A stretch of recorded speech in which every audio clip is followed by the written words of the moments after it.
So after 2 days po na in-apply to all 10,000 projects, ang savings na nakuha ho natin is 20.7 billion pesos. No? So ito po yung savings na nakuha ho natin from the reduction of overpriced materials.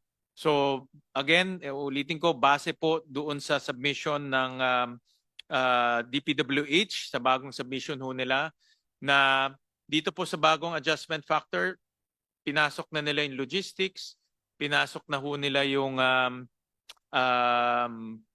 hauling cost at iba pang mga cost. So naging mas near actual, no? Hindi pa siya actual but near actual na po yung cost nila, at in-apply ho namin yan to all 20,000 projects. So ang resulta ng na savings na nakuha ho natin ay 20.7 billion pesos. So confident po ako sabihin na wala nang overpriced na materyales sa loob po nitong budget na ito.